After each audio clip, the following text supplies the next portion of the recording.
السلام علیکم ورحمۃ اللہ وبرکاتہ۔ میرے محترم دوست اور بزرگوں، حضرت حذیفہ رضی اللہ تعالیٰ عنہ ایک اللہ کے نبی صلی اللہ تعالیٰ علیہ وسلم کے صحابی ہیں۔ وہ فرماتے ہیں کہ میں نے آقا علیہ السلام کو یہ ارشاد فرماتے ہوئے سنا کہ کسی بھی شخص کو بیوی، مال، اولاد اور پڑوسی کے متعلق اگر کچھ کمی کوتاہیاں ہو جائے، اللہ رب العزت نے پڑوسی کا بہت بڑا حق رکھا ہے، اور اولاد کا بھی، اور آپ کے پاس اگر مال ہو تو اس مال کے متعلق اللہ رب العزت روز قیامت آخرت میں اس سے سوال کیا جائے گا کہ میں نے آپ کو مال دیا تھا اور کہاں کمائے اور کہاں اس کو خرچ کیے، اس کے متعلق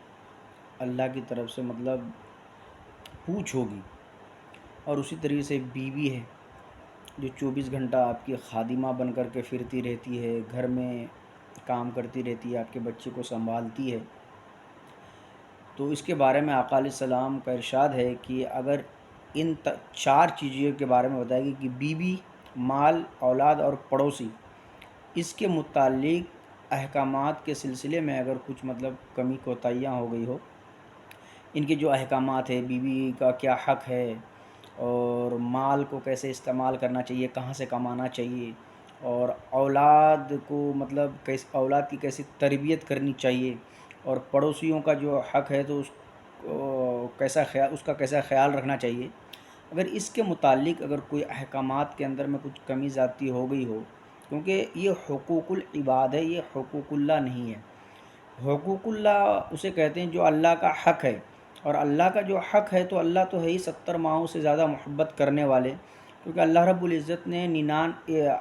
پورے کے پورے 100 رحمتوں کے حصے بنایا اللہ رب العزت نے، ان میں سے ایک حصے جو ہے تمام مخلوقات کے اندر میں تقسیم کیا، اور 99 رحمتوں کے حصے کو اللہ رب العزت نے اپنے پاس رکھا ہے۔ تو ایک حصے کو پورے مخلوقات کے اندر میں اللہ رب العزت نے تقسیم کیا، تو اس کی وجہ سے انسان ایک دوسرے انسان سے اتنی محبت کرتے ہیں۔ وہ ایسی جانوروں کو دیکھ لیجئے، وہ اپنے بچوں سے کتنی محبت کرتے ہیں۔ ایک رحمت کے حصے کو اللہ رب العزت نے تقسیم کیا اپنی مخلوقوں کے اوپر، تو یہ عالم ہے اگر پورے کے پورے ہو جاتے، اور یہ 99 حصے اللہ رب العزت کے پاس ہے، ان کے خزانے میں ہے، تو یہی بات کہنا مقصد ہے میرا کہ جب حقوق اللہ کے اندر میں کچھ کرنا نہیں ہے، اگر انسان ہیں، فرشتے تو ہے نہیں کہ خالی نیکیاں ہو، اور شیطان بھی ہے نہیں خالی برائیاں ہو، انسان ہے کبھی کمی زیادتی ہو جاتی ہے، تو حقوق اللہ کے معاملے میں اگر کچھ کمی زیادتی ہو جائے تو اللہ رب العزت بہت غفور الرحیم ہے، وہ معاف کر دیں گے۔ اور حقوق العباد جو ہے یہ بندے کا حق ہے، مثال کے طور پہ بیوی ہے ہمارے گھر میں، خادمہ بنتی پھرتی رہتی ہے، تو ان کا حق پورا کرنا ضروری ہے۔ اگر اس میں کچھ مسٹیک ہو گیا، کچھ کمی کوتاہی ہو گئی، ویسے مال ہے، مال کو کہاں خرچ کرنا چاہیے، کون مستحق ہے میرے اس مال کا، تو اگر ہم ان تک نہیں، مستحقین تک نہیں پہنچا پائے، اور اولاد کی پرورش کو لے کر کے اگر صحیح طریقے سے ان کی تربیت نہیں کر پائے، اور پڑوسی کا کیا حق ہے ان کا خیال رکھ نہیں پائے ہم، اور پڑوسیوں میں چاہے کوئی بھی ہو اور کسی بھی مذہب سے تعلق رکھنے والے شخص کیوں نہ ہو، ان کا خیال رکھنا ہماری ذمہ داری ہے۔ حدیثوں میں آتا ہے جس کا مفہوم اور خلاصہ یہ ہے کہ ہمارا گھر جہاں ہو تو چاروں جانب 40 گھر دوری تک اس کو پڑوسی کہا جاتا ہے، چاہے کسی بھی مذہب کے ماننے والے، اس کا ہم کو خیال رکھنا چاہیے۔ تو اس معاملے میں اگر کچھ کمی زیادتی ہو جائے تو اس کا کفارہ دنیا میں ہی کیسے ادا کیا جائے، اسی حدیث کے اندر میں اللہ کے نبی صلی اللہ علیہ وسلم نے ارشاد فرمایا کہ نماز پابندی کے ساتھ میں باجماعت پڑھنے سے اس کا کفارہ بن جاتا ہے۔ اللہ رب العزت اس کمی کوتاہیوں کو نماز کے ذریعے سے معاف کر دیتے ہیں۔ اور دوسرا عمل بتایا ہے صدقہ۔ صدقہ سے کیا ہوتا ہے کہ اگر ہم کسی کو صدقہ دیں گے تو جو مستحق ہوتے ہیں صدقے کے، اگر ہم ان کو دیں گے تو سب سے پہلے تو ہمارا اخلاق کا بھی یہ ہوگا کہ بھائی اخلاق پسند ہے کہ ہم نے اپنے کسی مستحقین کو دے دیا، رشتہ داروں کو دے دیے، تو ایک تو یہ، دوسری چیز یہ کہ جب ہم اگر کسی کو صدقہ کریں گے تو اس میں وہ کیا بولے، اللہ رب العزت کو صدقے کے بارے میں آتا ہے کہ جب ہم کسی کو صدقہ دیتے ہیں تو وہ مال سیدھا سیدھا اللہ رب العزت کے ہاتھ میں جاتے ہیں. تو یہ ہے، تو صدقے کی وجہ سے بھی مطلب یہ جو کمی کوتاہیاں ہوا حقوق العباد کے معاملے میں، تو وہ کوتاہیوں کو اللہ رب العزت معاف کر دیتے ہیں. اور تیسری چیز یہ ہے کہ امر بالمعروف اور نہی عن المنکر. آدمی نماز نہیں پڑھ سکتا ہے، خالی فرائض پڑھتے ہیں، مطلب جو وقت کی نماز ہے 5 وقتہ وہ پڑھتے ہیں. صدقہ نہیں کر سکتے ہیں آدمی، تو کم از کم امر بالمعروف اور نہی عن المنکر ضرور کریں، یہ لازم کریں. امر بالمعروف اور نہی عن المنکر اسے کہتے ہیں کہ بھلائی کا حکم کرنا اور برائی سے لوگوں کو روکنا. اچھا، روکیں کسی بھی طریقے سے روک سکتے ہیں، کہ اس میں آپ کسی کو بھی جا کر کے اگر کوئی آدمی کچھ غلط کر رہے ہیں تو ہم ان کو ڈائریکٹ جا کر کے ہاتھ سے روکیں گے تو وہاں پہ فتنہ کا ڈر ہو سکتا ہے کہ وہ ہمارے اوپر بھڑک جائیں، آپ کیسے ہو. تو وہ حکمتاً مطلب آپ کو کرنا پڑے گا، یا ان کے سامنے میں آپ عمل کر کے دکھائیں.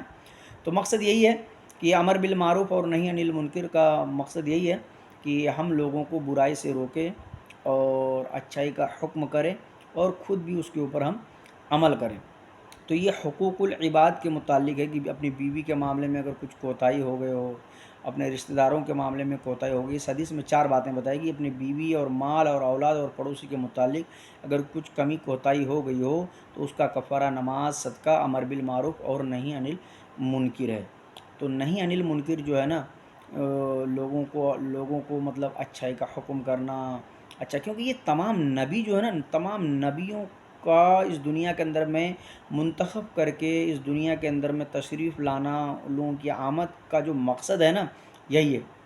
جب قوم کے لوگ بھٹک جاتے تھے تو اللہ رب العزت کسی نہ کسی انہی قوم کے لوگوں میں سے ہی کسی شخص کو اللہ رب العزت منتخب کرتے تھے، چنتے تھے اور ان کو اپنا پیغام بھیجتے تھے، نبوت دیتے تھے، رسالت سے نوازتے تھے. تو ان کو یہ ذمہ داری دی جاتی تھی کہ قوم کے لوگوں کو سیدھے راستہ، یعنی اپنے مالک، اپنے خالق، اپنے پیدا کرنے والے کی طرف متوجہ دلائے، آخرت کا فکر دلائے، قبر حشر کے بارے میں بتائے، جنت اور دوزخ کے بارے میں بتائے. یہ نبیوں کا کام ہے. اور ان کا کام کیا تھا جو ان کو منتخب کرتے تھے؟ کہ لوگوں اپنے رب کو پہچانو، اپنے خالق اور مالک کو پہچانو. تو یہ اچھائی کا حکم کرنا اور برائی سے، کیونکہ مخلوق سے ہوتا ہوا ہم کو دکھتا ہے تو ہم ان کے اوپر یقین کر لیتے ہیں، معبود مانتے ہیں ان کو. کوئی آگ کو معبود مانتے ہیں،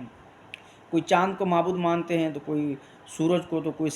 ستارے کو معبود مانتے ہیں. تو اسی بات سے نبی جو ہوتے تھے وہ منع کرتے تھے. تو آج تو نبوت کا سلسلہ بند ہو گیا، ختم ہو گیا. تو یہ ذمہ داری اس امت کے لوگوں کے اوپر ہے. تو اس لیے ہمیں امر بالمعروف اور نہی عن المنکر کرنا ہے، لوگوں کو برائی سے روکنا ہے، اچھائی کا حکم کرنا ہے، اور ساتھ ہی ساتھ میں خود اس کے اوپر عمل بھی کرنا ہے کہ برائی سے رک جانا ہے، برے کام ہم سے نہ ہو اور اچھائیوں کی دعوت دیں اور تمام نیکیاں نیک والی عمل ہو. کیونکہ آخرت میں نیکی ملیں گے، یہاں پہ روپے پیسے کام نہیں آئیں گے، وہاں نیکیاں کام آئیں گی. جن کے پاس جتنا نیکی اور اخلاص والا نیکی ہوگا اللہ تعالیٰ ان کے درجات کو اتنا ہی بلند کریں گے. اللہ عمل کی توفیق عطا فرمائے.